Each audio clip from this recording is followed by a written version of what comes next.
So we're good. Welcome to the Selman Podcast, episode 29. Is it 29? Yep. Wow. Hosted at the lovely Bolton Mink Studios. Real people, real solutions, real big coffee cups. Big shout out to Pastel Pencil. Great stickers. A little overpriced, but high quality.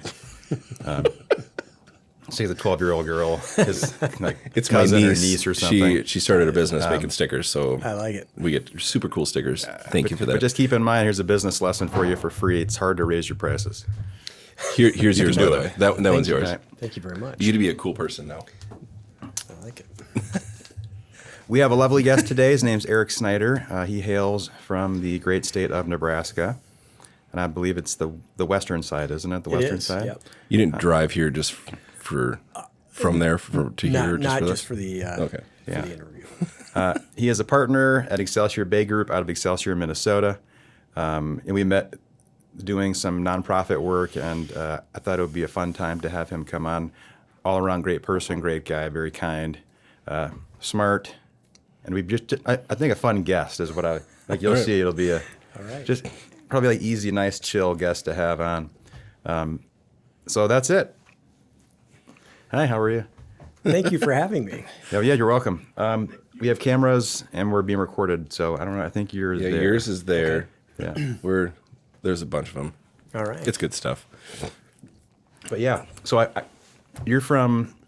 I want to say Preston. Close. Paxton. But it's Paxton, Paxton, right? Nebraska. You've been there at least 5 times. So You've driven through, right? Did you stop? I can't remember. You stopped, right? Why were you in Paxton, Nebraska? Maybe they're calling right now. I know. Oh, Okay. sorry. Both phones got two going on at the same time. Which one? Buy, sell, buy. Oh my Okay, god! so where's Paxton, Nebraska? It is about an hour from the Colorado border, right on Interstate 80. Okay. Yeah, so if you've driven I-80, it's sort of between North Platte and Ogallala. Yep. Paxton itself is about 600 people. And there's a famous bar called Ole's Big Game Bar. There, there is. Ole Herstead was a big game, like safari hunter, and so the bar is full of all this cool taxidermy. So a disproportionate number of people who have been through Nebraska have been to my hometown just because of Ole's. Next time I'm driving to Colorado, I will definitely You'll do have that. to make a point to Yeah, stop. yeah. So, how do you get to? Where do you live now? In Minnesota? I live in Excelsior, just on the western edge of the cities. Yep. Yeah. Yeah. So you're not far from Lake Minnetonka. No, we about 150 yards probably. All right. So I'm a big muskie fisherman. Love to Really? fish. So Yeah. Minnetonka, I have a nice, kind of soft spot in my heart for that lake because it's pretty awesome. Yeah. What do they say? Is it like muskellunge? How do you actually say the full name of muskie? Muskellunge, I think. Yeah. I don't know. There's a big long name. Yeah, it's like Yeah. M-U-S-K-E. It's the science name. Yeah, you're right. Muskellunge. L-U-N-N-G or E. Yeah, it's a scientific name. Are there muskies in Minnetonka? Big ones. Really? Really big ones. Yeah. Yeah, yeah. Okay. Yeah, like there's for people that like maybe don't understand, like a trophy walleye is 30 inches and bigger. Like that's a rare thing. Yep. Muskie is 50 and bigger, and there are several muskies, several that are caught every year out of there that are like 52, 54, 55. Wow. 3 years ago, I talked to a guy. He showed me a picture on the bump board. So it was legit. It was a 57. Huh. Yeah. Unbelievable. So there's really big ones out there. You don't they're not as many as there used to be, but yeah, we They're won't make still the there. podcast about muskies because But they're still there. You would never talk to them. Yeah, they're still there. Oh yeah, I fish them. I suppose if you go to Beer Can Island at the right time, you might be able to catch yourself your own kind of Minnetonka muskie. You could. You know, if the timing is right and you play your cards, if you got the right tackle, might be able to land one in the boat. You could. Absolutely. You don't even need a net. If you like, there's like I took my wife fishing joke in there somewhere. All right, so it's Paxton.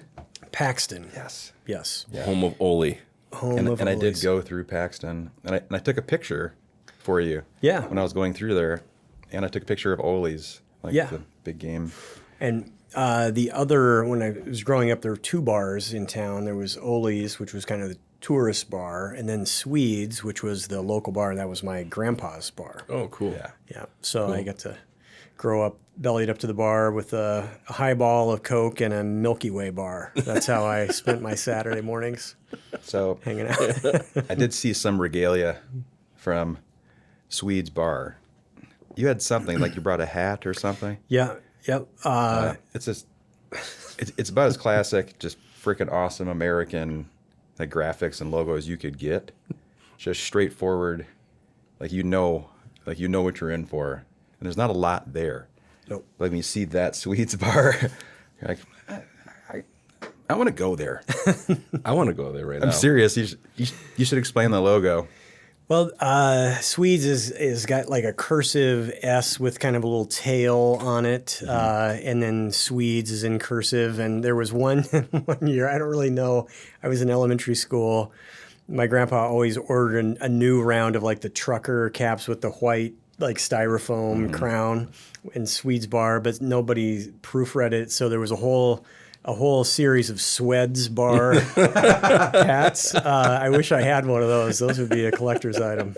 So it's the perfect logo, and like the lettering looks like it should be sponsoring like an early '70s like softball team. Yep, and they had a softball team. Just perfect. Yep. And I wish I had one of the like a jersey of Swedes bar softball jersey. That would have been pretty sweet with like baby blue pants, like the short ones though, like short up ones and the here. long stirrups. Yeah. Yep. Yeah, you'd have been the shit for sure in those.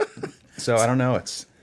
So I took a trip to Denver for work, and I drove it because it was during the heart of COVID. And I'm like, I have a buddy, I have a friend. I think he's from here, like he's from around here, because my brain's weird. And I'm like, I think he's like, is it Preston? That can't be Preston. So I'm like zooming out. I'm like, no, that's it right there. Zoom back in. I'm like, it's Paxton. Okay.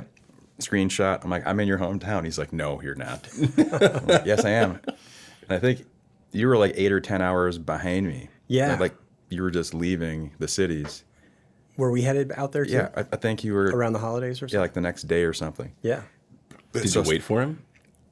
So, I did tell Kelly it would be really funny if we stayed here overnight and just like to split up the trip. Yeah. And then like met for breakfast the next morning, or like went to go meet his dad or something. Like, hey, has your dad got a spot for us? Park the truck. And she's like, it's such a long drive. And I was like, but how cool would that be? Yeah, to do that. Awesome. Yeah. Bruce and Roxy would roll out the red carpet for you. For sure. So, like for me, the beginning of the journeys are always very fascinating. So you're born, and then you go. Is it your mom, dad, both from that area? High school sweethearts, both Okay. grew up in Paxton. Yep. And then you had siblings. I have one younger brother. Yeah. Yeah, he's about 3 years younger. So we got 2 siblings, 2 boys. And did you and your grandpa and your grandma?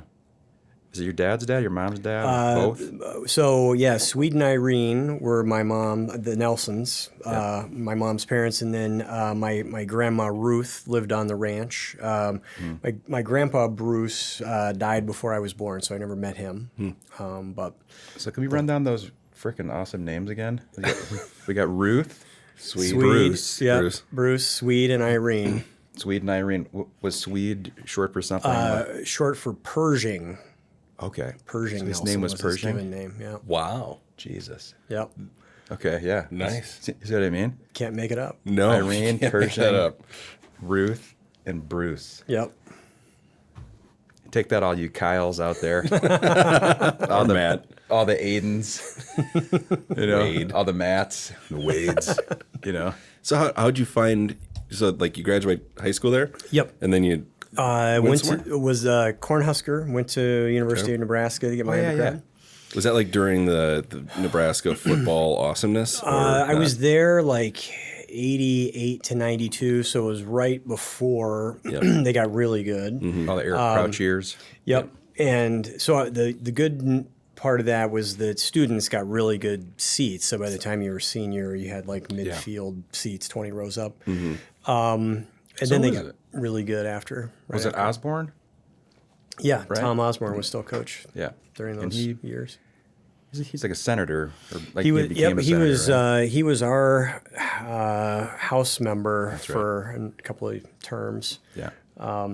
Yeah.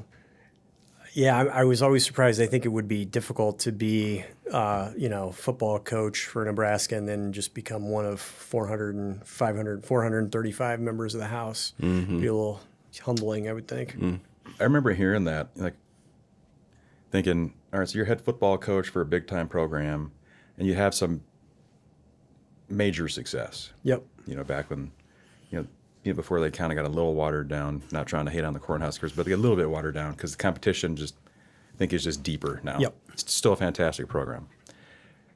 Maybe one of the top 15 coaching jobs in the country, maybe top 10. Still, I think. But you go from being the head coach of the Cornhusker football program to being a House rep, but not a state rep though. I mean, like he's on the big boy level. Yep. Yep. Excuse me, big person level. Yep. So, which didn't make sense to me. Like, how damn popular?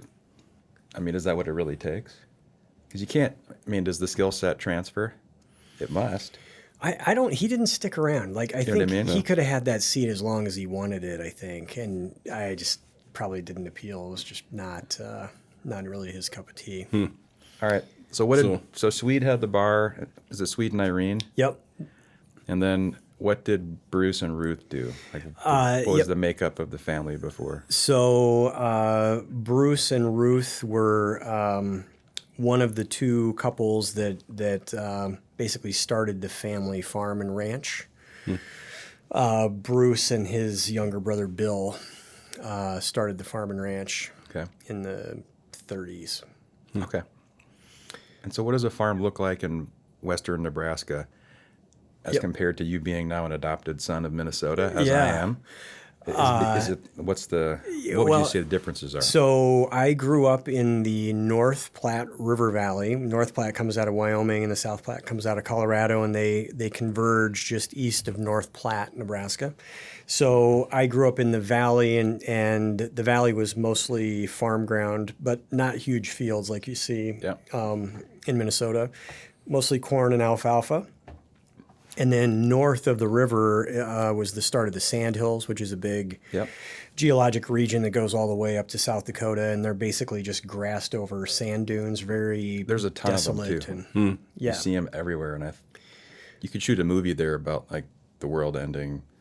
I mean, it's yeah. I mean, no lot of mining. trees, or it's really just great grazing ground, but not. It's too hilly and too sandy to raise crops, and so, but really pretty in its own way, at least in my opinion. But the first time I went out to Washington D.C., first time I went out in Nebraska and got around trees, I got super claustrophobic. I almost hyperventilated because I couldn't see for 100 miles in every direction. Yeah. I didn't like it. But so yeah, I'm a flatlander. I'm a prairie guy, and my wife is from Missoula, Montana. Grew up on a mountain, and the mountains are fine, but I don't really like them. I like flat. So how'd you make your way here then? Grad school. Decided thought I wanted to be a politician. I was an English major and political still science could. It'd be major. great. Man, it is like for me coming from a shady lawyer is a compliment. So it's a good Well, thank you. So I decided to go to the Humphrey Institute, the public policy school at the University of Minnesota, and thought that I would probably work for a politician, like be a staffer at the state or federal level, and met my wife Kim, who was same class as me. And along the way, kind of figured out that I wasn't really all that taken with politics after I got exposed to it a little bit more deeply. See how the sausage gets made. Yeah, exactly. Yeah. So then, sort of got into healthcare by accident, and decided to go back and get my MBA and get into healthcare as a career for a while. So I also think that part of Nebraska is beautiful. I'm also a flatlander, being from Illinois. It's very flat. We're known for our flatness. But it's just more Personality or the land or all of it. all of it? Both. All right. Makes Everything. sense. It's really, I don't know. It's not as flat personality-wise, I think, as Minnesota. We're not nearly as stoic as most Minnesotans. Maybe are you as passive aggressive? No, We're the masters. I'm learning though. Passive aggressive in Minnesota. It's a tool you can use. It's got to be in the box because it's very effective. But so do you still prefer because I'm fascinated by this, like when your brain remembers something from 50, years ago. Yeah. It's like this powerful tool to like get you back somewhere. You go to DC, and how old are you when you go to DC? I was probably like I was in college, so probably sophomore or junior in college, and we were driving somewhere like in Maryland, and it was really, lots of trees and foliage, and I almost freaked out. So you didn't know your brain was going to do that. No, Like, how could I you didn't know? expect it. No. Yeah. Same thing. We were living out in Connecticut, and I came back to pick my wife up from graduation in Dubuque, Iowa. And I was used to being in that, like the world's on top of you. Yeah. And I got gas in between like Dubuque, Iowa and Madison, Wisconsin. And I just went out to pump the gas, and I looked around, there's nobody there. And I thought, this really is a big place. It's a Yeah. big sky. Going to where you are feels even bigger. Yeah. It's freaking huge. Like the world does get very big over there. Yeah. Well, some of my favorite people on the planet are sandhillers. They're ranchers who live 30 miles from where I grew up in the hills, and they maybe see the mailman once a day. Like they don't see people. And if you get a flat tire, you're staying for lunch because they just want to see people, and they're Yeah. really nice. And they can fix anything in the house. They can fix the dishwasher because no repairman's driving out to their place to fix anything. Just really independent, generous, nice people. Why some of your favorites? Oh, because they're also characters. I think being by yourself that long, they're colorful, and they like to talk. They're almost extroverted because they just never see anybody. So, in my going to be a senior in high school, I got in the doghouse at home, and I got sent to work for a sandhiller family for a month just to get out of the house. And I mean, a month's a long time. Do you happen to recall why you were in the doghouse? I think there were a couple of infractions of the house rules that maybe got broken. And but loved. It was really fun because I got to work by myself. I was, I think I was fixing fence by myself all day for like 12 hours a day, and it was very, it was a fun month. What's that book? And we were talking about the guy that went to live with the monks. Did we ever talk about that? I think we have, but that's a while back.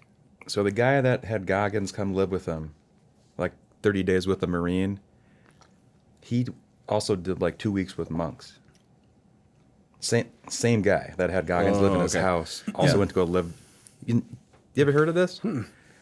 So he almost lost his mind when he first went to the monastery because he was coming in for he's married to the lady that created Spanx, and he has he's a pretty well-to-do guy, right? Writes books and does all the kind of stuff that, you would assume he's got some cash. He lives in White Plains, New York or something like that. Right. Right.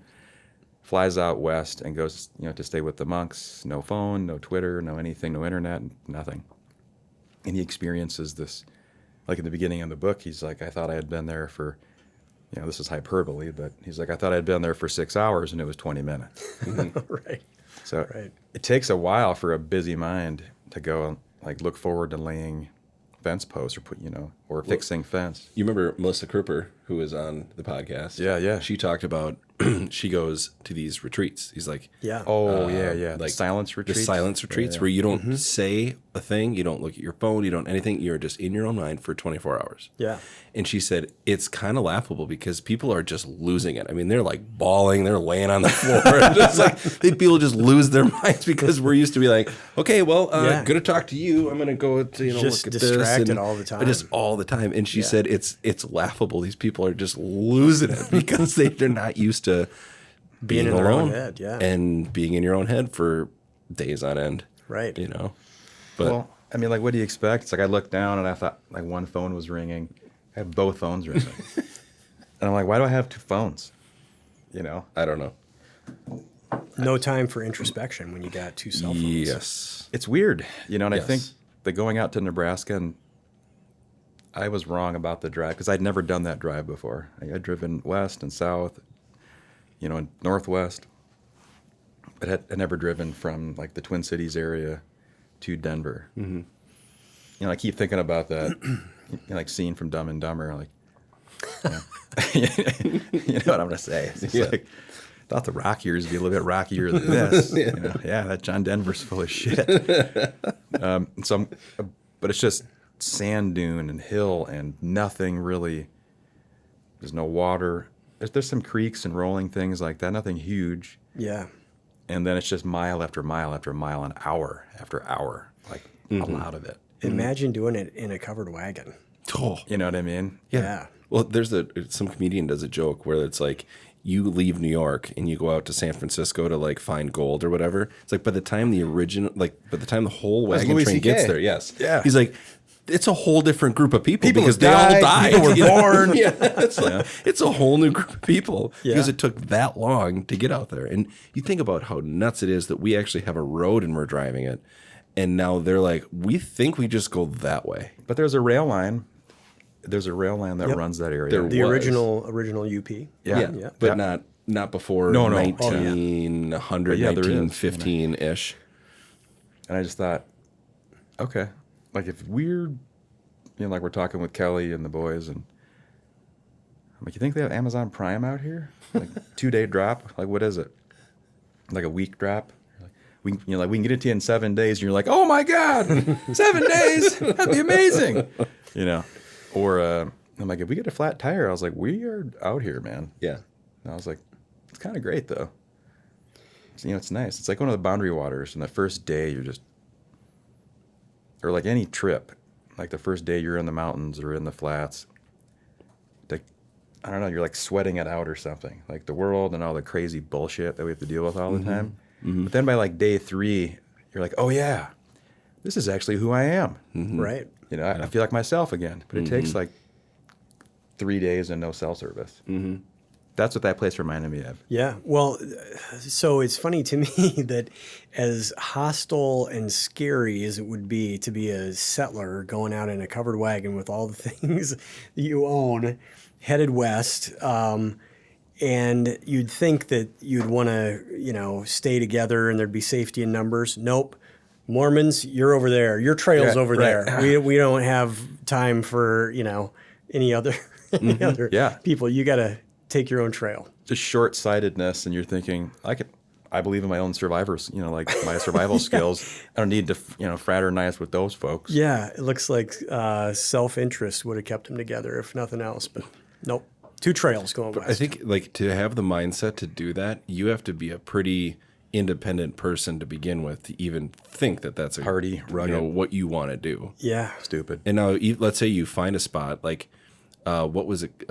There's a Tom Cruise Nicole Kidman movie where they go out west and they find Oh, yeah. What's that? Like Far, Far Away or something? yeah, where they what's that called? Yeah, I think it is. I think that's what it is. But what was it where they had you could go out and just like stake a claim? Yeah, he ran out there and he stuck the Yeah, and then flag like in that the was ground. your whatever 100 acres or whatever. You Yep. just like put your flag down and then that's yours.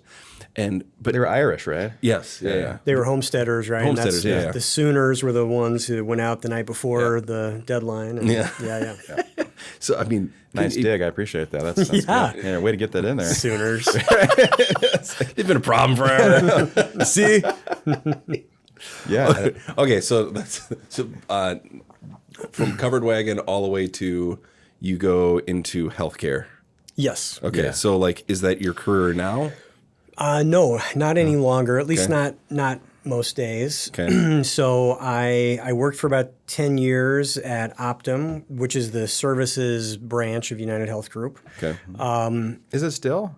Yeah, pretty much. Yeah, I mean, I think it is. And I mean, they've expanded all the services they offer, but so worked about a decade there and learned a lot, liked the people, liked the work.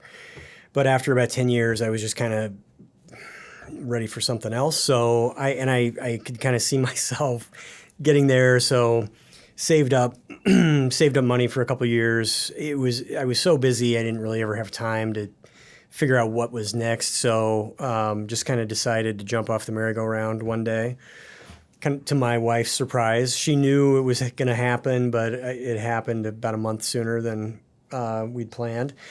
And came home and told her that I had finally jumped off the merry-go-round and spent a couple months talking to a career coach to sort of remind myself what I like to do. Yeah. Kind of like the Boundary Waters experience. You sort of start to remember who you are. And so this woman specialized in mid-career changes where she didn't help you find a job similar to the one you left. She helps you figure out what was missing and how to get that.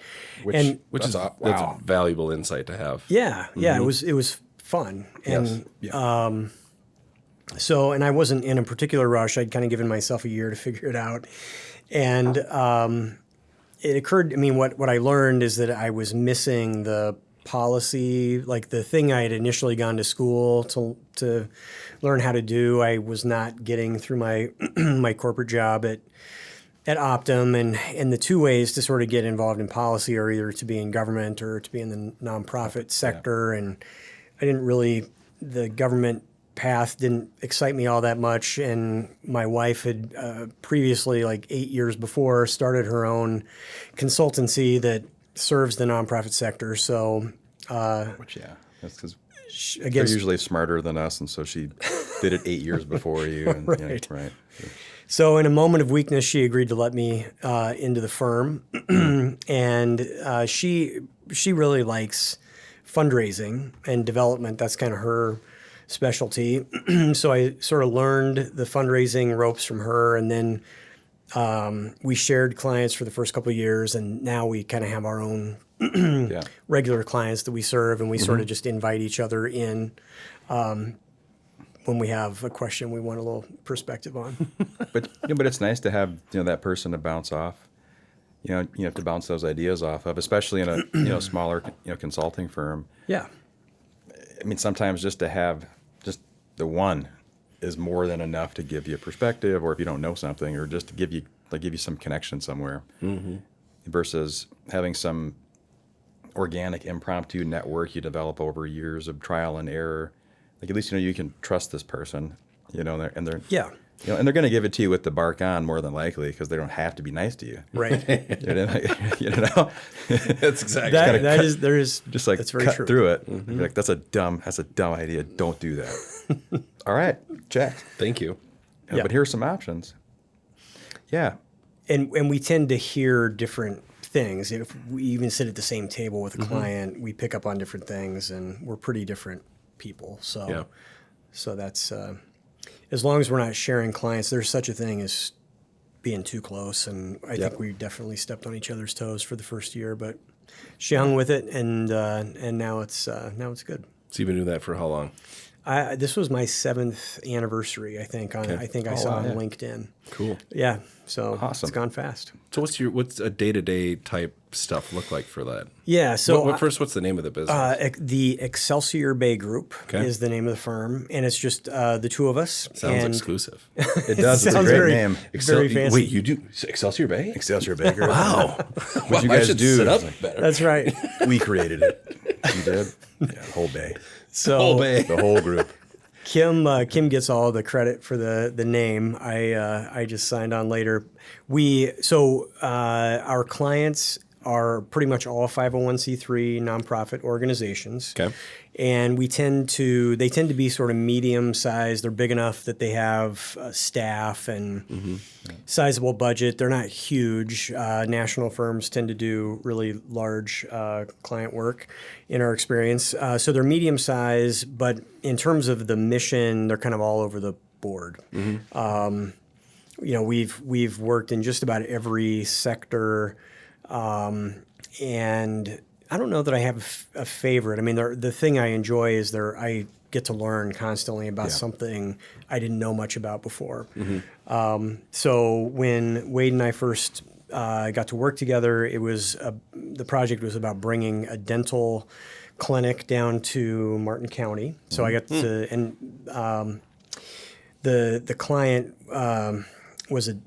the dental clinic had been a client of mine and got invited to put together a proposal to come down to Martin County. So I get to work on healthcare a little bit with my dental clients. We're working on some early child care and some senior care stuff, people with disabilities, camps, dyslexia, boy, you name it. One of the two of us has probably worked on it at some point or the other. So it's really fun, and there start to be similarities, but it's really fun to learn about all the good stuff that's happening in our communities. So what's your role then in all of that? So I tend to get brought in around. So one of the things that nonprofits often will pay for is fundraising consulting, because there's a pretty natural return on investment that they all get. So often that's the that's the initial project we often get brought in to help with.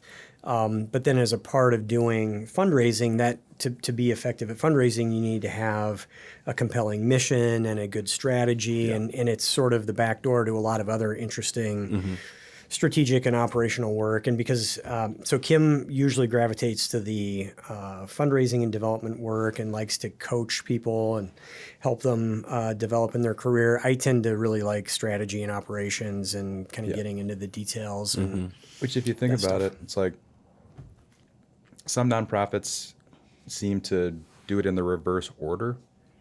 For some reason, they want to go out and they're like, we need money. So how much? I was like, much as we can get. Right. Like, well, what's our narrative? What's our compelling narrative? What's our mission?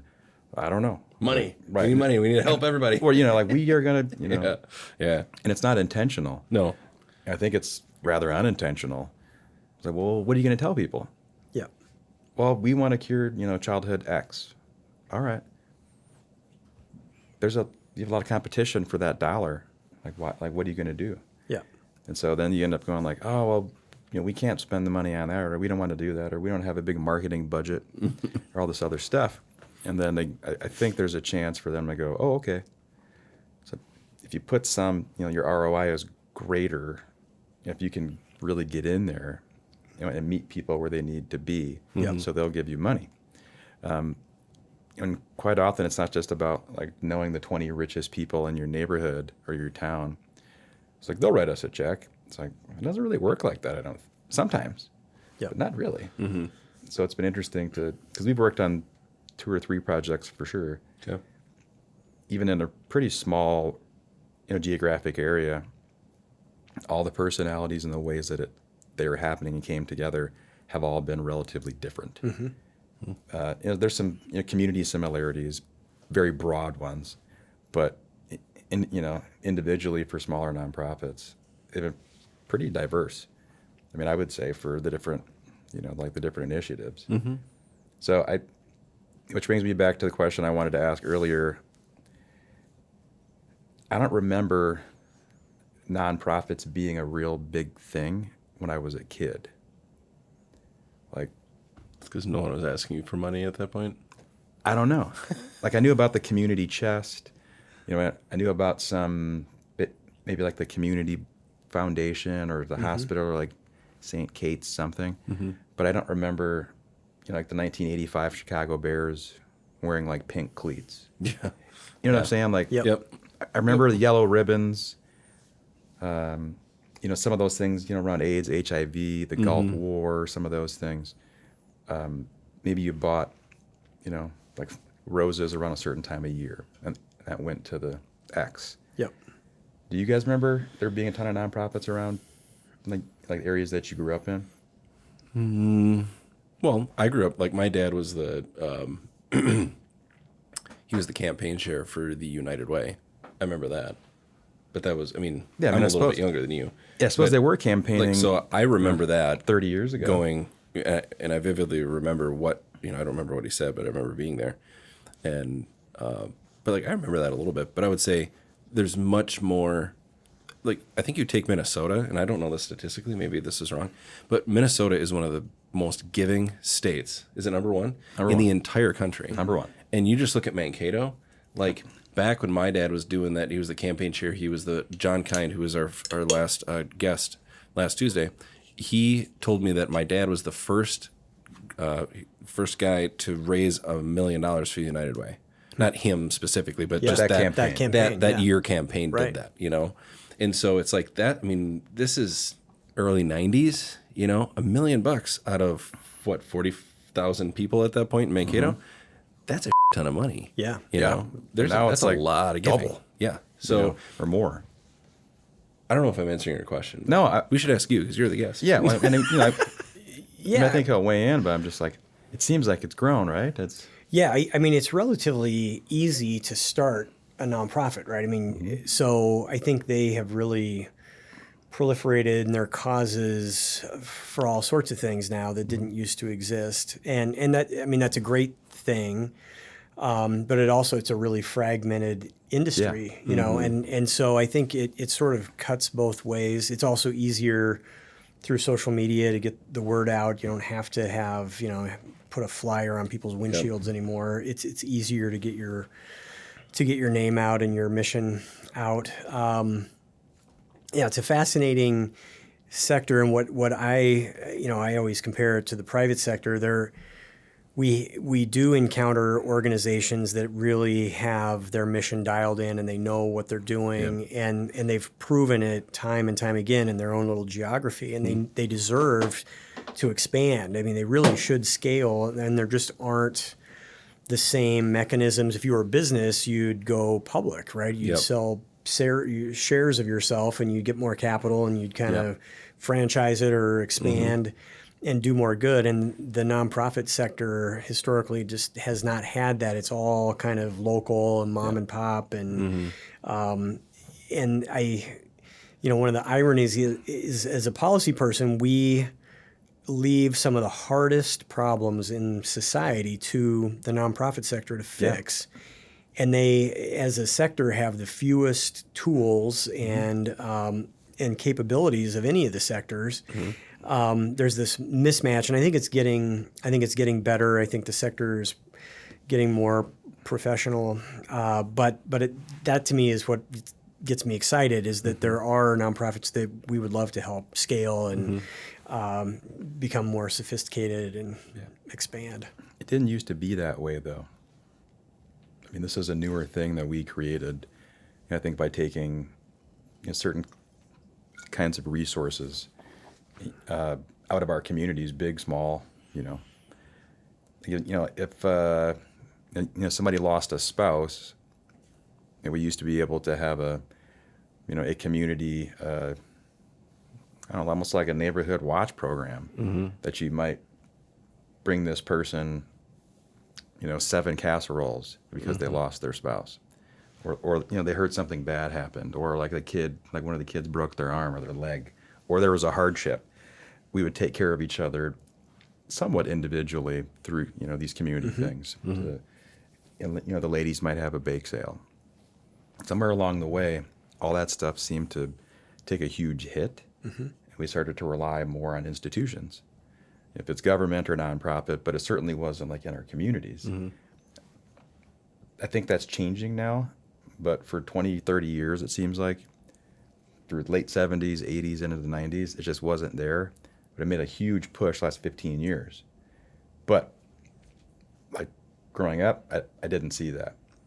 And I would love some numbers on the numbers of nonprofits since like 1995. There used to be, I don't know, 5,000, and now there's 500,000. Because you can find money to give to anybody for the maybe like the smallest thing, but it's really important to these 12 people. They can have a nonprofit. So I think the number that sticks in my mind is there are about 2 million 501c3s in the country. Yeah. And I don't know what the growth rate is, but it's not a difficult.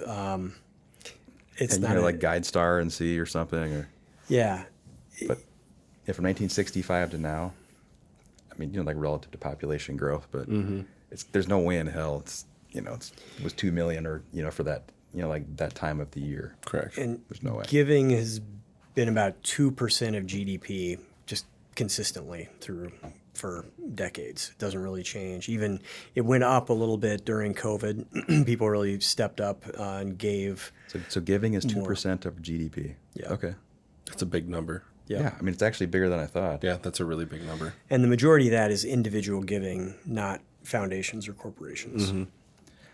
So, like, did your families? You don't have to answer the question, but did your families give money through church, or like give a certain percentage of salary or like their income through church? Because that was fairly prevalent for a long time to help fund those kinds of things. I don't think that happens a lot anymore. I think that probably doesn't happen as much, where you're giving 10% of your salary to the church or your place of faith. Yeah. You like to fund those programs, and that's probably why they had to go elsewhere or create these organizations and go give money else to someone else. So here's a question. So, this might be a good question for you or not. I don't know. Okay. We can cut it out if we need to. It's really bad. Right. But, so. Do you like Velveeta cheese? Tastes real. So Do you think it's real? The question is like the scrutiny over 501c3s, like how the money's used. That's a good and question. how much money is. That's a good question. I take myself as an example, and I look at a generation before me. They give to the Red Cross or something, and I ask the question, and they've never asked that to themselves, like, how much of that dollar that I give is actually going into the ground, essentially? Yep. And I think is that changing kind of the transparency with nonprofits that way or not? Yeah, for sure. Yes. There are organizations that that sort of rate nonprofits based on their transparency. Nonprofit watchdog. And there are different levels of impact. So and the one that often gets sort of cited is what percent of a dollar gets used for administration versus programming. Yep. And places like the Red Cross have gotten in trouble for that. Yep. And that's a pretty subjective thing. I think the administrative costs of some missions legitimately can be higher than others. I think the real thing that ought to be important that is hard to measure is what are you trying to do? So it's great to know that 92% of my dollar goes to programming, but what the hell is happening? Are you moving the needle or are you just paying salaries? That being able to quantify that, and that's kind of where my background from UnitedHealth Group comes out is we had to, in the work I was doing, we were trying to sell employers on the idea of buying wellness programs for their employees because it would keep them from, generating a lot of expensive medical costs. But we had to prove those numbers to the HR department, and a lot of big employers had their own medical director. So it wasn't enough to just say, hey, our administration costs are low. They were trying to say, well, tell me how many people you kept out of the hospital this quarter. And it's that level of scrutiny. I acknowledge that it's hard to do, but I think we ought to be asking those questions more often, because at least in the private sector, we had a real theory of what we were trying to do. We could say, we know that a certain number of your employees is going to develop a back problem, and we think we can divert a third of them to a chiropractor. And of the ones who really need to have surgery, we can direct them to a high-quality surgery center, which is going to be 20% less than other places. And we had a real quantifiable sort of business model that we could, and it wasn't perfect. It was an educated guess about what we were trying to do, but we had a real point of view. Yep. And I keep wanting for nonprofits to have a really solid point of view about who they're trying to help, exactly how they're going to intervene, and then the benefit that's going to accrue when they do. That's the hardest part that I have when I sit down and I listen to the presentation. And it's largely, and this is not a knock, but it's largely emotional. There's help. These people are this, and we need to help. Yep. And I'm sitting back there, I'm like, because like I do due diligence for a living. Like that's what I love to do. I look on page 302 of the private placement memorandum. Like that's my fun. Yeah. And so I'm like, okay, so how is all that being done? Like I would love to hear the other side of that page and just say, guess what? Cost is only relevant in the absence of value. Here's how much value we provide. Yeah, we might cost a little bit more. We only have, 88% going into the ground day one. But the reason why is because we're in Africa building wells. It takes some time and effort to get over there. I don't often hear the other side of that coin. It's often just the one side, if that makes sense. Yep. So granted, subjective viewpoint, but that's just something that I was thinking about when you were talking about nonprofits. I am so glad you brought this up, Matt. Thank you. So You're welcome. We plan this. We have a script. So like any good MBA, Our producer. Yeah. Thank you, Tony. I have a 4-square that describes the different types of charitable giving. And this is just, I made this up one day because it helps me make sense of it. So It's four squares. squares. Oh, like Foursquare. Yeah. They're called quadrants. Oh, now I get. Oh, a quadrant. Okay, I get it now. It's got quadrants. And across one axis is the amount of money, whether you give a little amount or a big amount, and that's all relative for the person. And then the other is whether it's an emotional giving. Are you giving out of emotion or out of sort of intellect or rational thought? And none of them are bad. Like we all give these different ways. I give emotionally small dollar to the Girl Scouts when they come to my front door, right? Because I know them, they're neighbors, and you can't say no to little Jenny. No, and I'm she's not cute. asking for their like, here's ROI. money. Yeah, here's it's like exactly 20. Here's my 20. And they have good cookies, and it's easy. They do. they taste good. Like, where's that in the square? Is that an intellectual decision? That is, I have a term for it. That is the booster. The booster. So you're being a booster. Yeah. So if you go down below the booster, it's high dollar but emotional. And my example is my fraternity, right? I have a very, and for other people it's their church, but it's something that they just have a very strong emotional tie to. What fraternity were you in? I was in a fraternity called Farmhouse Fraternity, and it's their Farmhouse. land-based, land-grant-based schools. Yep. So, We called them AGR. yeah, and AGR is Alpha Gamma Rho. That's right. Farmhouse. They're and two separate fraternities actually, but we had a farmhouse and we had and an AGR. AGR, and there's an AGS too in Nebraska. 3 of them on the Sorry, on the go ag ahead. campus. Yeah. And the farmhouse guys were always absolutely a blast. Super fun. Very handy. Very handy. Very crazy. A lot of Fun time. outstate Nebraska guys would not be shocked to see a deer carcass hanging from the basketball goal in the parking lot, getting That is what my... dry aged. You got it.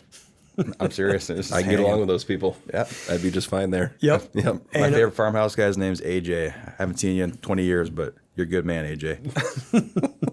Shout out. Yeah. So, so below the booster Yep. is the true believer, which is something that you give large amounts to, but purely based on emotion. You don't want to see the ROI. You're just committed. Then if you give a small amount, but you're giving sort of dispassionately, I think of like Red Cross hurricane victims where I want to do good. I don't know these people. I don't have any connection to them, but I'll write them a check for $100 for hurricane relief. And then the investor, which is the quadrant that I get most excited about, is someone who wants to write a big check for something that they don't have a personal experience with necessarily, and they want to do it based on the merit. The page 302, why should I, right? I'm making an investment This in you, not a helps gift. the most.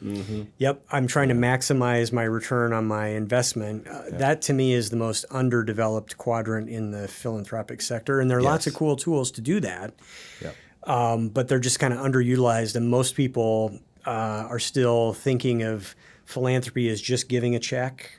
When in fact there are ways that individuals can make loans. So instead of a gift of $100 has a 0% return, you write it once and it's gone forever. There are ways that you through a donor advised fund you can actually make loans as long as they're below market loans, and you can turn that same $100 over 10 times, do 10 times as much good. And so I get really, when I think about where I want to spend the next 15 years of my career in the philanthropic space, that's one of the areas I get most excited about, is that it's a totally different, it's a game changer to be able to use sort of finance rules and investment, an investment That's why we paradigm in need terms of charity. to have our community foundations grow and become more robust and offer these kinds of vehicles. Yep. I mean, I think, by and large they are, but it's not the first time that they've been able to be this successful. It's just they kind of withered and, they were a little, I guess, atrophied, I'll say. Now they're coming back. Because it's not going to go back to the way it was, where, I don't know, there were some numbers. It was like the old 80-20 rule. Now, basically, it's like 90%, 95% of all your money comes from the top 1%. Yeah. I mean, it's some crazy metric like that. Like, it's not the top 20%, it's like the top 2% funds pretty much everything. But those are the folks that want this metric. They want this to be, And there's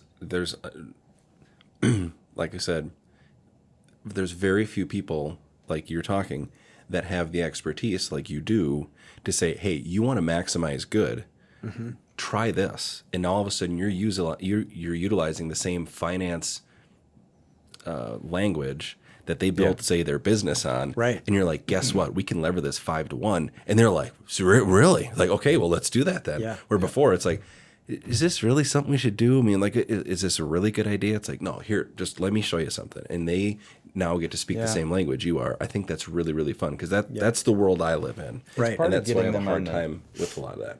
Yeah, just kind of old stereotypes about this, emotional giving or like pulling on the heartstrings.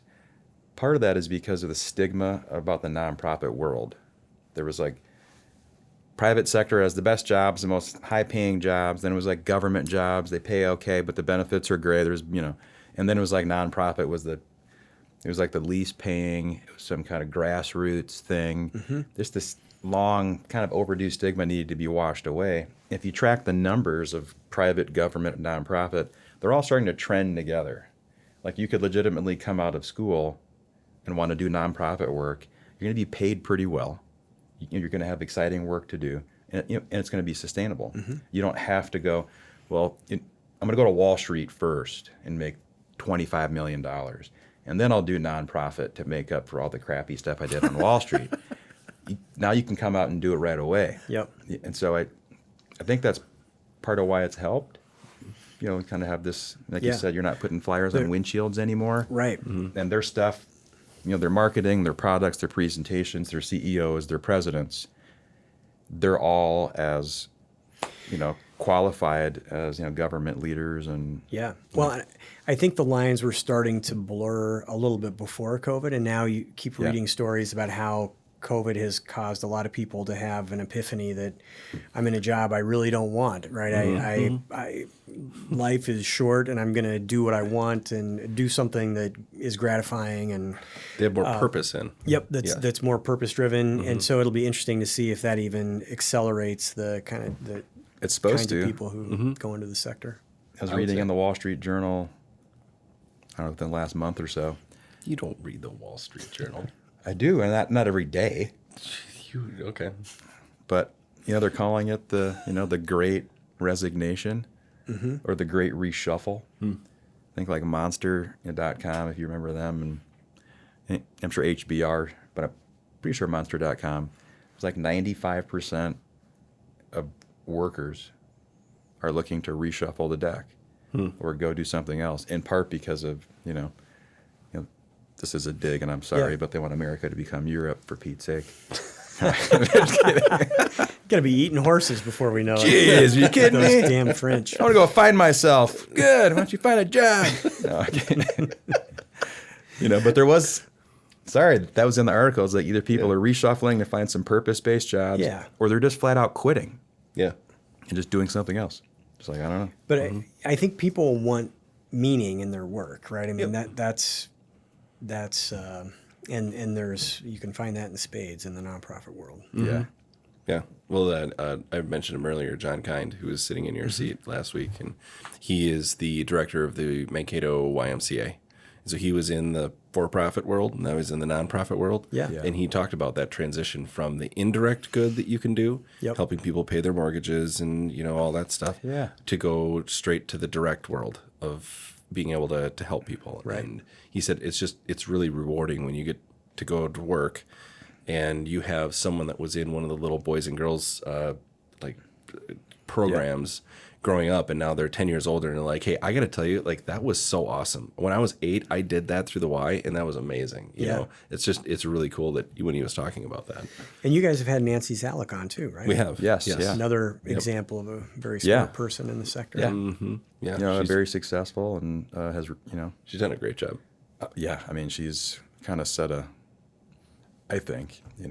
she set a blueprint for future success for folks that follow in her footsteps, and for other communities that are trying to do the same thing. Yeah, because for sure.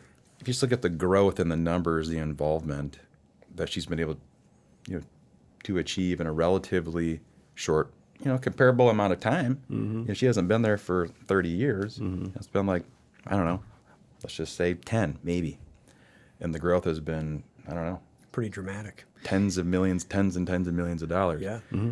So this is a good question, though, to find out. Do you like direct care or indirect care? I mean, what makes you feel the best? Like, what kind said? I mean, like, what, do you like to have, like, here's the food.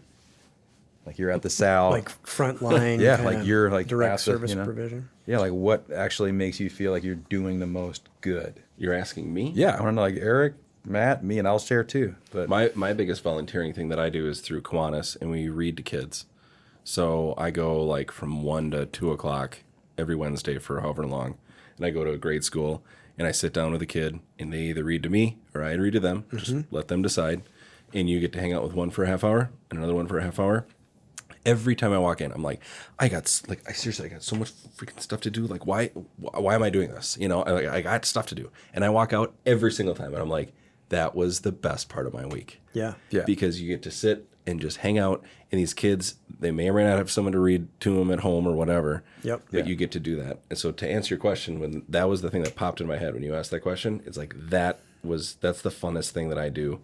Just whether it's time, talent, or treasure, that's my favorite thing to do. So you're a direct care guy. Like if people go, hey, I'm going to be on this nonprofit board and we're going to do X, Y, and Z, which is all very important. But I'm asking like personally for you.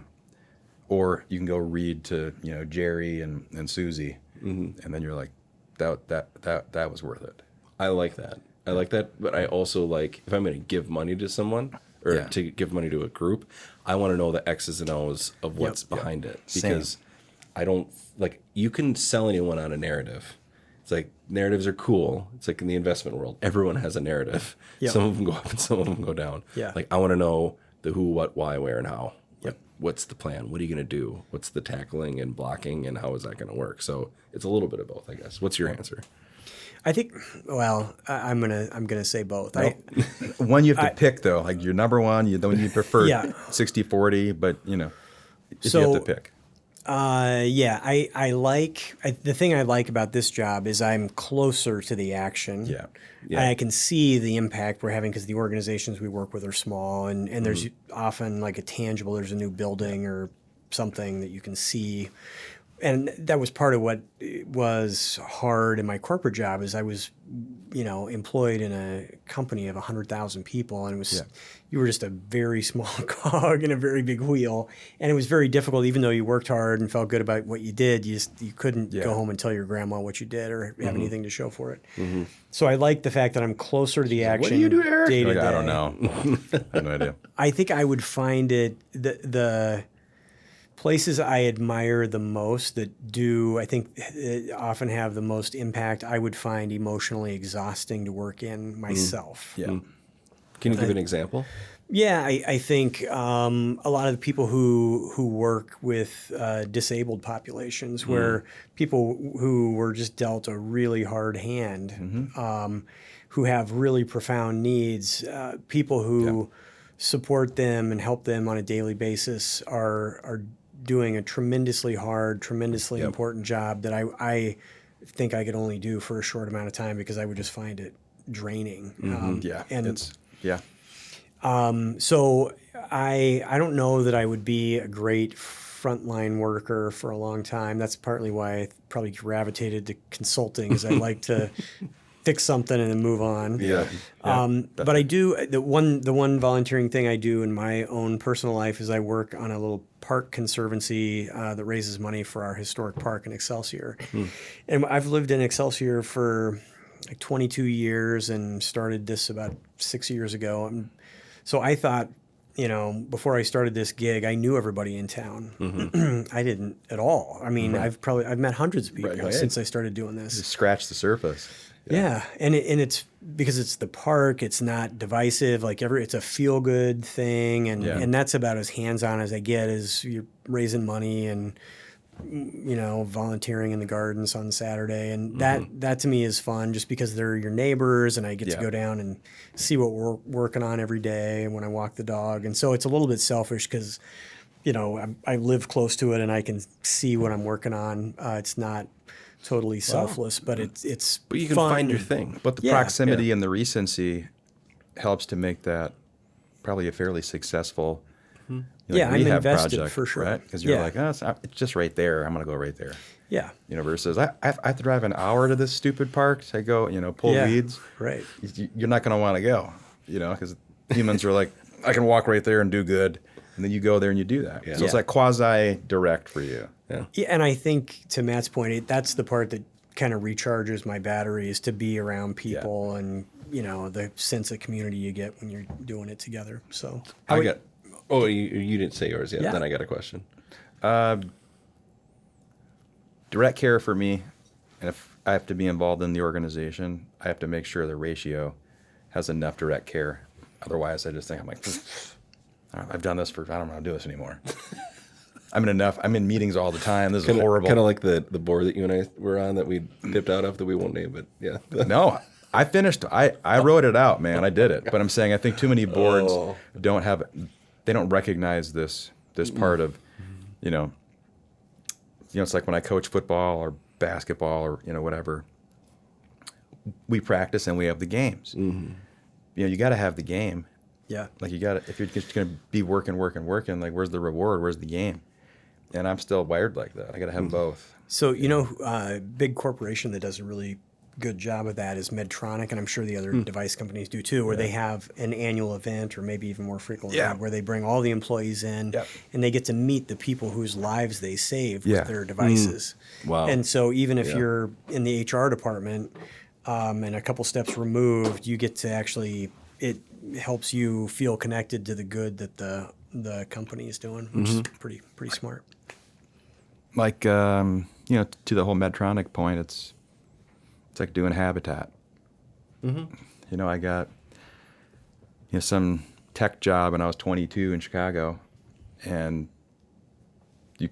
they would let you go work for a day, and you would if you wanted to have a team and do something. And I picked Habitat because, I roofed and did painting and worked construction stuff in college. And I was like, I'd love to get out of this cubicle and go build somebody a house in the hood. That'd be fantastic. And so that model, I think that works, at least for me. If I can do it and then see it, it checks all the W's and the H, what, when, and whatever. Yeah. So I've been kind of smirking over here because I'm a huge Arrested Development fan. You guys have watched Arrested Development? Yeah, And, of course. Tobias got in trouble because they were raising money because he was suffering from the transplant versus host syndrome, where his hair transplants were rejecting him and slowly killing him. That's one of my favorite causes of all charitable causes. Oh my God, that's great. So my question that I wanted to ask you. So, my wife's a great gal, okay, and she's amazing in 100 different ways. But I couldn't work with her every day all the time. Explain that dynamic of how you being. It sounds like two kind of different people and how you see the world. That in the same meeting, you hear different things. How does that dynamic play out, positive or negative? So I'm going to stay out of this because I know his wife. So Okay. I not as I know her a little bit. What's your wife's name?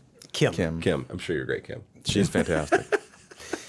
Well, I think the ways that we've figured out This is to a great make time it for a high life. we have our own, and it's a little bit similar going back to growing up on a family farm. So when I grew up, it was my family and my We're about to dad's. see a bridge jumper right here. Oh yeah, you're welcome to This another answer is bridge going. jumper. So my dad worked with his brother and brother-in-law. So like three partners in a family farm. And one of the things that they sort of figured out, I think, Actually, this is Kim's cooler. yes, it's pretty For sure. pretty full. You have to be pretty confident in your Yeah, I get it. masculinity. Anyway, sorry. So, so I think that my dad and uncles sort of figured out they each had their own thing. There's a bottle opener in the side, like in the inside. You probably got one too. So they each had their own responsibility, and they didn't step on each other's toes. So, and I think Kim and I have kind of done the same thing where we have our own clients. That's helpful. And we each kind of like to do slightly different things. So that's one piece of it. The other piece of it is I office about a block away. So I have my own space, and nobody's hogging the the internet connection and my mess. I can close the door on my office, and my mess isn't taking up the dining room table. And So you had mentioned Your earlier. office is very clean, I think. well, thank you. Early when you came to work with her, that you stepped on each other's toes a little bit. Like what was that? Like, can you elaborate on that? I was still wound pretty tight from my UnitedHealth group days. He asks a lot of questions. Yeah, sorry. Yeah, No, that's good. no, not you, him. Okay. He asks a lot of questions. He'll ask you a lot of questions. This is like the chilled out question. Oh, okay. Versus, I can only imagine like 8 years ago. He's like, so, whoa.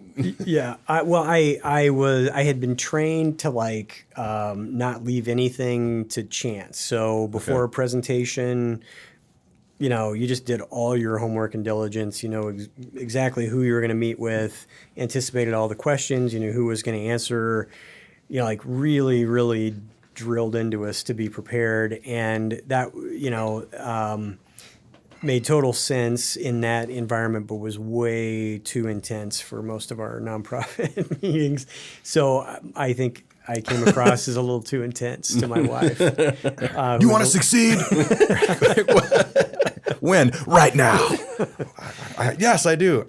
So it took me a year or so to decompress and to just kind of take it easy. Mm-hmm. And we still show up prepared, but I didn't spend all night the night before getting ready any longer. And we've worked on a fair amount of projects, like over the last couple of years.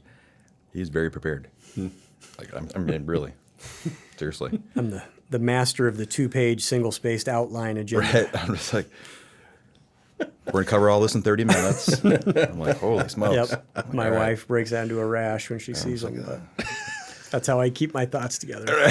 No, do you have any kids? We have one son, Ethan, who is 19. Okay. Going to be a sophomore at St. John's University in the fall. Cool. Is he going back? He's going back. COVID. Yeah. I think they're open, right? I think they're open. Yeah. He, St. John's has its own fire department, and Ethan is on the fire department, and so he will be in the fire department dorm. Yeah. That's a nice dorm, actually. Yeah, it's kind of a cool old building right next to the fire station. So no polls that I'm aware of, but Well, I think it's an all boys school, so it's so just saying. so that's that's our family. Okay. And then we just have Oscar the dog, who's also the office manager. What kind of dog is it? He's half Shih Tzu and half Bichon, so he's Shoshone. Yep. Shoshone. a little, Shoshone. I had one of those. Yeah. My wife and I, yeah. lots we of personality. did. Oh, yeah. Never yeah. have to wonder what he's thinking. Yeah. I like little dogs, though. I like all the dogs, but I like little dogs. See, I'm not a little dog fan. That was Lisa, my wife, had Cammy, who was Yeah. the Shoshone, when I met her. And I've had labs my whole life. Like Yep. hunting dogs, like they live outside. I mean, they're kind of savage dogs. They're amazing. But anyway, really good hunting dogs. But yeah, I'm like this little like foo-foo dog. Like never really got into it that much. But Cammy, she was a really nice dog.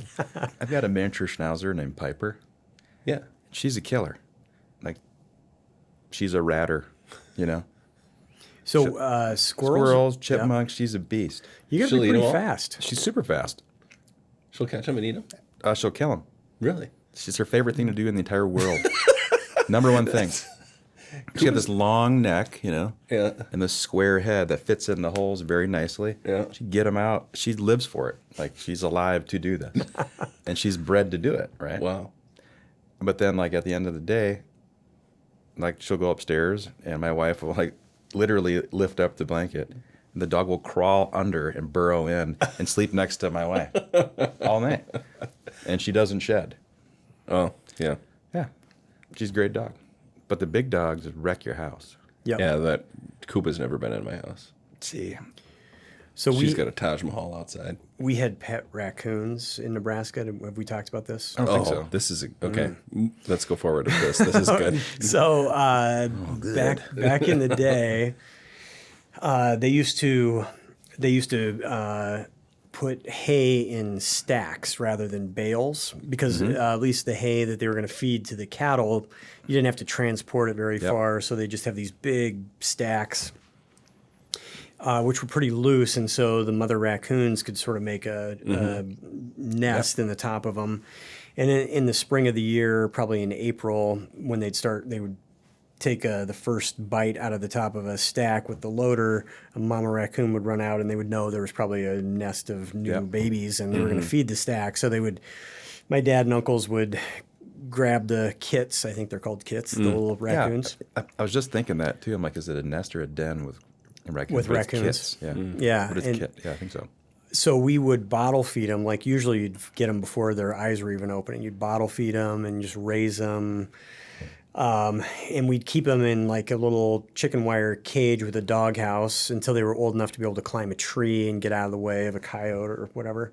And they were just like little pet monkeys, like super smart and almost hands, except they don't have thumbs. Yeah. And just crazy and catch a cat and just wrestle and play with the dog. And they were so funny. I mean, as kids, they would sit on your lap, and I had a lemon drop in my mouth one day, and he pried my mouth open and just grabbed it off my tongue and ate it. And oh my God, they were the best pets ever. We had 3 different sets of them. Oh wow. Yeah.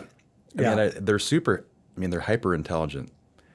You know, they're like super athletes. Yep. I mean, basically until they get, Except for the super fat ones. except when they get really fat. They can hardly get across Yeah. the road as you're driving up But to them. Too much Domino's pizza. Or Yes, something. that's But starting out, they're hyper intelligent super athletes. I mean, they can do pretty much almost anything. Yeah. I mean, until they get gnarly. Sitting in the deer stand, that's one of the coolest things about deer hunting is not actually hunting the deer. Yeah. It's watching like the raccoons come out, and you'll see them like climb the tree and do their stuff, and like it's incredible how fast they can go from the base of a tree to the top and down, jump branches. Like, I mean, it's incredible to watch Yeah. what they can do athletically. It's pretty interesting. Ours would usually stick around. We'd raise them in the spring. They'd stick around for the summer, and then they'd kind of leave in the fall. And we had 2 males the first batch, and they were really fun. And then we had 2 separate females, and they would sleep behind the seat of my dad's pickup because he always had like coats and stuff, and he'd always leave the windows down. And so you'd be going somewhere in the morning, going down the road, and a little raccoon paw would come up from behind the seat, and she, would still have bed head and stuff. And they would sleep in the dog food bag and just like lay there and take a nap and eat. They were super slovenly, and they were awesome. Everybody should have a pet raccoon at least once. So I think I that have to do that. like the size of that and like being similar to having this, which if you think about it, just to have an animal in your house, just plainly, it's freaking crazy, especially now. I mean, they used to have like bring the goats in or smaller animals during, tougher times, and you would have to have your animals inside so they didn't freeze. But we don't have that problem. But you still have this little animal that's running around your house and like licking your kids and like sleeping with you every night. And I think, this is insane. Good for the immune system. You just think, and this dog, we love this dog. Yeah. I go through my phone, I'm thinking, I'm not the kind of person, I'm not the kind of man that takes pictures of this dog. And there you are. Right, and I've got like 59 pictures. But look at my dog, she's cute, isn't she? Hey, can we take a quick commercial break while I run to the absolutely. restroom? I'll be right back. Yeah. There we go. All direction the right way. Okay. Rounds of each one. And- It does. I think they're highly effective. Have you guys ever talked to the Venn Foundation, Jeff Oakes and the Venn Foundation? He's I don't think so. he specializes in Is it Oaks? OACHS? OCHS. Yeah. I don't know. No, I haven't. I don't think so. I was thinking of like the Carney stuff that we did with Educare, all those different foundations. I don't think that one's in there. Yeah. So he has an interesting. We do some work with him and try to refer some clients to him. His point is that there needs to be, there's the historical model is charitable giving, which is just gifts, and then there's sort of normal investment, like market rate investment, but there's very little overlap between the two. And so his Venn Foundation is basically a Venn diagram where he's using these PRI kind of charitably, these charitably funded loans that are PRIs that you can do through an individual DAF. Are you an investment advisor, or what do you? So okay? Do you have a lot of clients that have donor advised funds? Yeah. So we should connect off. Yeah, it would be fun to talk about. I would love to sit and pick your brain, because there's a number of people that they have charitable intent. They want, but they ask a lot of questions like I do, where they're like, "What? Like, I want to know my money's going to the right place and it's being managed the right way." Yep. Because I manage my money a certain way, Yeah. and I want to see that. And like I said, that's why I asked the question of, there's not a lot of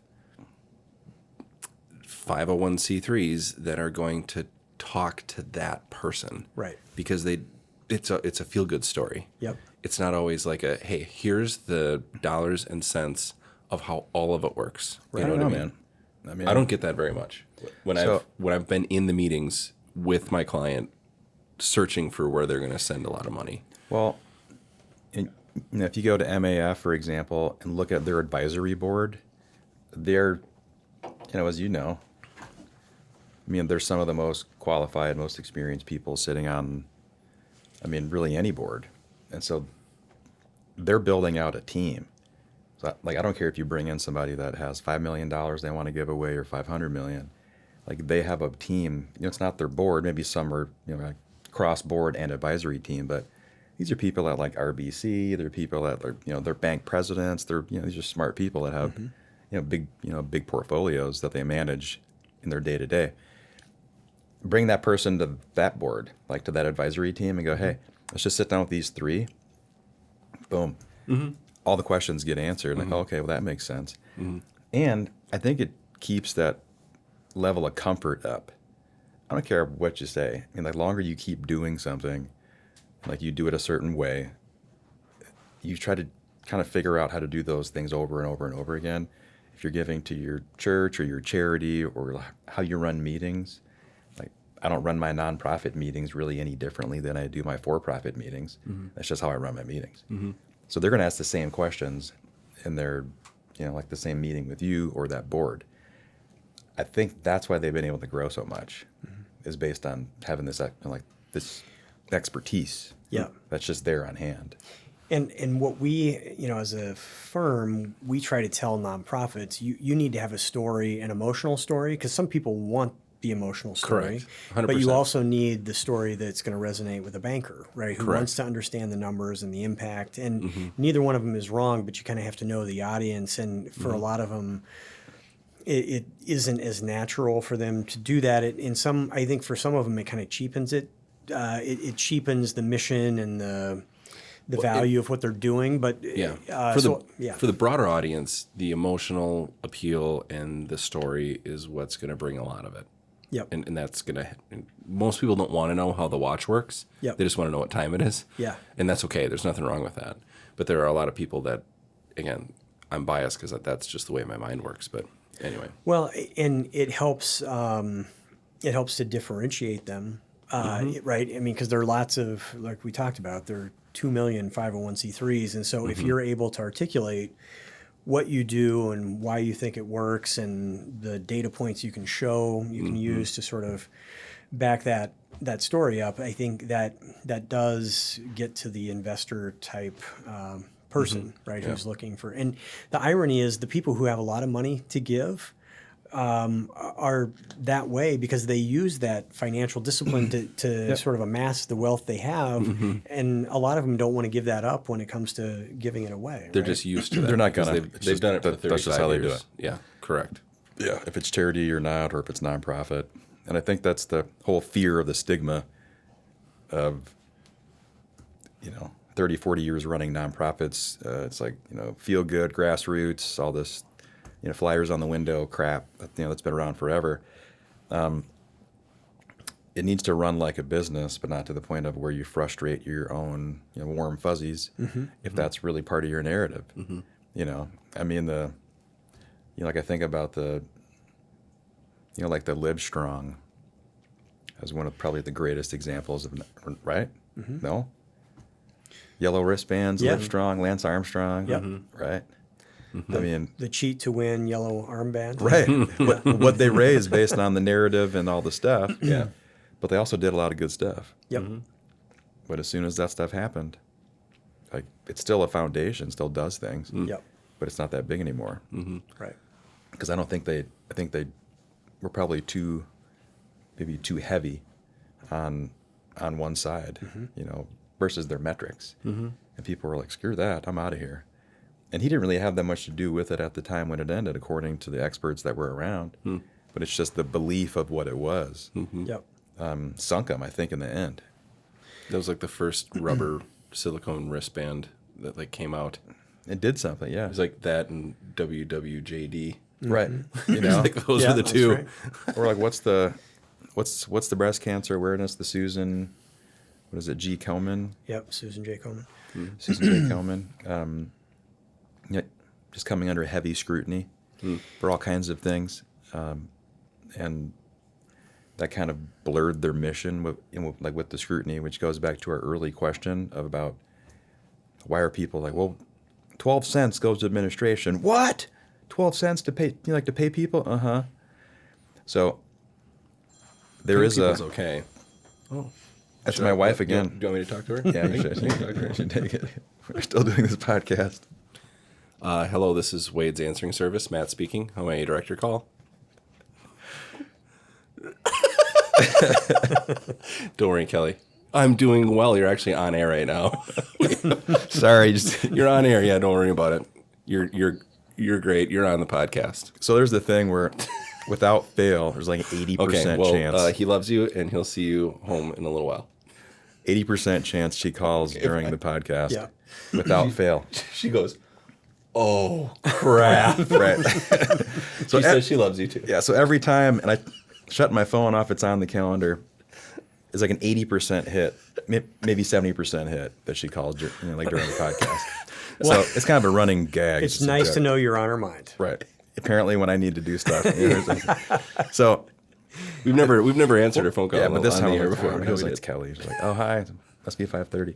So Anyway, so where were we? Okay, so there was a council. I forget the name of it. It's like the National Council of Ethics and Corporations. It's something like NCII, or Yep. has a name like that. And they go and they do different reviews on the construction industry. Maybe you know the right acronym, but it's federal. It's Yeah. it's big boy stuff. Go ahead. Do they do codes, like different codes for construction and healthcare? you got it. I know what you're talking about. So they do all kinds of industries, and you can find the reports. They don't do the same ones every year, all year long, but they do some general trending going back to like the mid 20th century. And basically, companies have never been more ethical than they are right now. There's never been more transparency than there is right now. Yep. I mean, think about, I don't know, they put cocaine in Coca-Cola, and they would dump sewer stuff into the lake. I mean, think about it. Cars didn't have seat belts, like pre-Nader stuff. Corporations were more unethical 60, 70, 80 years ago. Yeah. The problem is we are so much more skeptical now. We are so much more skeptical. I mean, like, their ethics went like this. Straight up. Our disbelief followed. Bull crap. I'm like, come on. Asbestos. I mean, the list goes on. Stuff that we were eating, ingesting, they didn't tell us about. I mean, just Tuskegee air. Just the list goes on as they keep going, right? Bombs are going off in the middle of the desert. We're way more ethical, but we think it's crap. We think corporations are evil. We think CEOs and bankers and lawyers and people that run these businesses are bad people. And by and large, they're much, much better than their predecessors.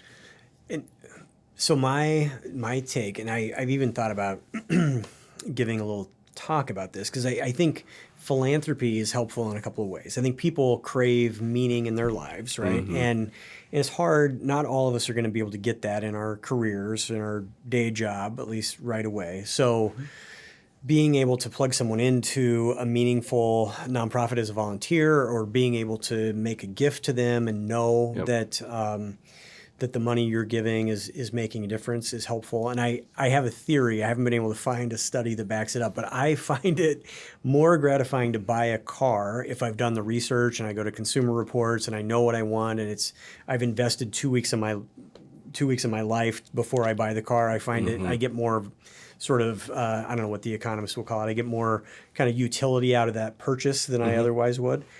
I think people would be the same way about giving. That sometimes they give because their accountant says it's the end of the year and you're going to get socked.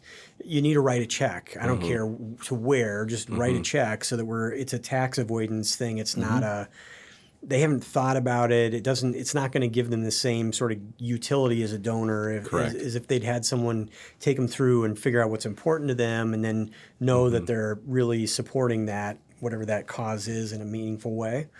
So I think philanthropy has the ability to generally make people happier if we can connect them to something that they find important. I also think that part of the distrust and the skepticism that Wade's talking about happens when we have to interact with big institutions all the time.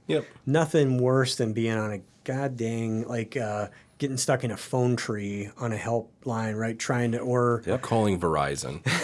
Yeah, I mean, we all have some nightmare story where you're trying to deal with a big institution and it makes you skeptical. And I think one of the antidotes to that is to volunteer and to work locally in the nonprofit world with your neighbors around a cause you all care about, and you may not be of the same political stripe as your neighbor, but you don't have to be. You're working on Habitat for Humanity or your park or whatever. And I think it's good for society for people to get more involved in the nonprofit world too, because it doesn't necessarily have to be. Look at that. Cigarettes.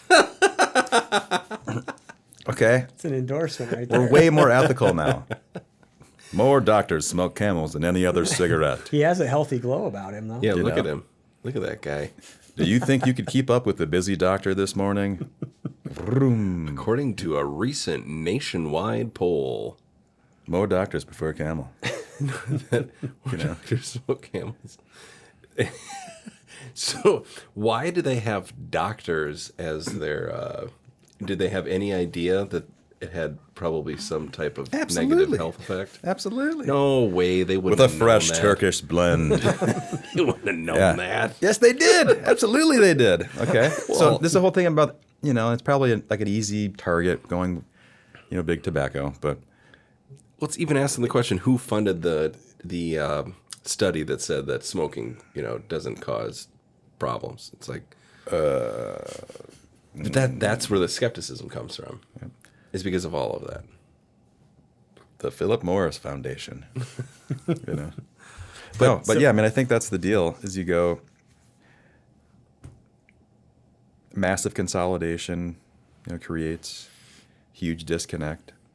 And I think that there's a huge opportunity in, I think, again, subjective viewpoint, in our generation of people that are being impactful at this point to do more local stuff. You see it in beer, in the brewery.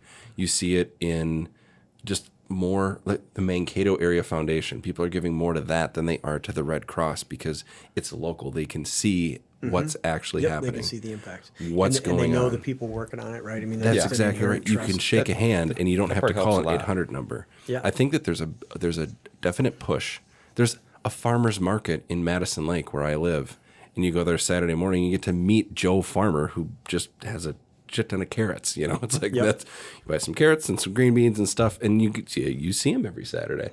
I mean, I think there's a big push for that. You go to restaurants and they talk about this is locally sourced stuff. Yeah.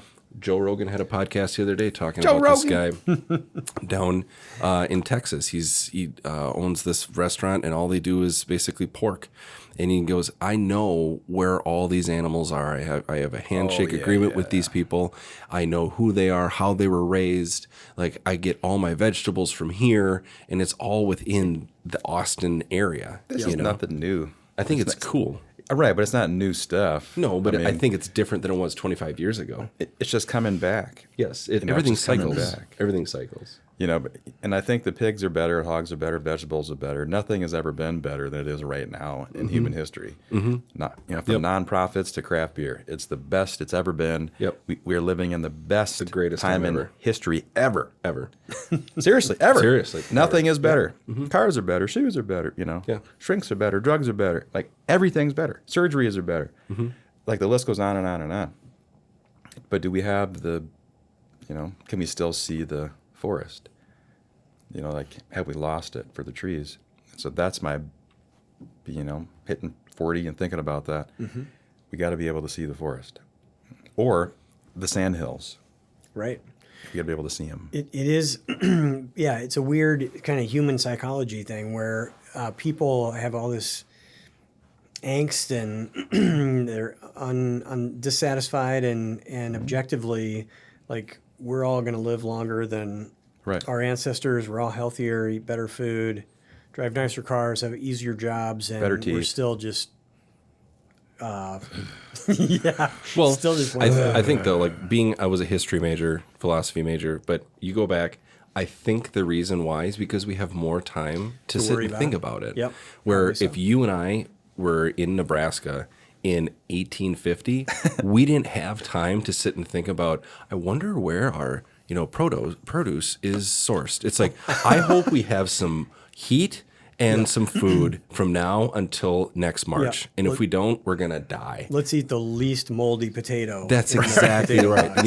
My grandparents, you have a steak, the plate is clean. I mean, there is nothing left. Right. I have a steak, I'm like, oh, that's kind of some gristle. I'll push it aside. And my grandpa's like, what are you doing? He'll take it off my plate and he'll eat it, But I think that's an age thing too, though, because I'm now there. I would never do it before. I'd watch my grandma or my grandpa or my dad just plowing through just the fat ring on a sirloin steak, and I'm like, oh, it's disgusting. Now I'm like, this is good. I need this. But I truly think it's a generational thing where 2-3 generations ago, there was a lot of the population that was just wondering if they were going to survive. Right. You talk about Oli as an example, or Speed. Right? Did I say it right? Yep. Yeah. Swed. Those guys. Yeah. What was it? Swed. For what? Swed's Bar. That's right. But you talk about the 1930s. That's Dust Bowl era. Yeah. And there was a whole part of the country that starved because their fields turned to sand and they couldn't do anything. Yeah. You know, and so I don't know. I think we have it so easy today that we have time to sit and think about all of this stuff when we didn't 100 years ago, even 60 years ago. Right. So yeah, Swede ate large sandwiches for when he went to school. Like that's what they had to eat. That's what his mom packed him for lunch was a large sandwich because that's all Damn there good was, calories. I guess. Yeah. Fat. Yeah. Yeah. I mean that's like abject poverty like you don't see in That's, the US any longer. Yeah. That was like mayo. Yeah, you have a mayonnaise sandwich. Yeah. I used to eat mayo sandwiches. If it was like, well, I don't know, put some mayo, at least with some flavor. You get the mayo, and then you would keep the mayo jar. Because like when they were glass, there was no olive oil mayo. It was just regular mayonnaise. No Miracle Whip. There wasn't Miracle. No. Regular old Hellman's. Like, you know, get the oil on the top. I mean, so we have all these different things and problems that we're trying to solve, and you know, the nonprofits are meeting those needs. But I think are there that many problems? I don't know. I question it all the time. I mean, I think there are some larger ones, but you know, like you're saying, just food and heat and those kinds of things. But it's a giant buffet. I mean, of ailments we're trying to cure, and we have the resources to do it. So I'm not trying to close the podcast, but I commend the work and your openness to doing the nonprofit work and meeting everybody where they want to be met for their particular mission. But there are a lot of missions. Yeah, for sure. Thank you both for having me. This has been fun. And I hope you enjoyed it. Do a whole segment on raccoons whenever. Yeah. You want. That would be totally fine. I could tell you a bunch of stories about some goofy raccoons, but yeah. All right. Yeah. So Did you give the raccoons names? Yeah, the first batch was Shotgun and Joe. Those were the two males. My brother's was Shotgun and mine was Joe. And then Molly was the second one, and Wilma was the last one we had. Okay. They were all fun. Well, what were your parents' names? Bruce and Roxy. Okay, Bruce. So we got a Bruce and a Roxy. Bruce Jr. Jeez. Yep. Shotgun Bruce, and Joe. Bruce and Irene, Bruce and Roxy. Was it Roxanne? Nope, just Roxy. Roxie. Actually, Roxy. Roxy Lee. All right. Now we know why you're so naturally cool. Like it's just stock. You can't have names like that and be lame. You got to be cool. No, thanks to Eric Snyder from Excelsior Bay Group. Had such a fun time. The exclusive Excelsior Bay That's Group. right. The Yes. Excelsior Bay Group. This is your camera here. If you want to say hi to anybody, give any shout outs, any plugs for any fundraising. All right, go Paxton Tigers. All right. All right. Bye, everybody. Bye, everybody. Thanks.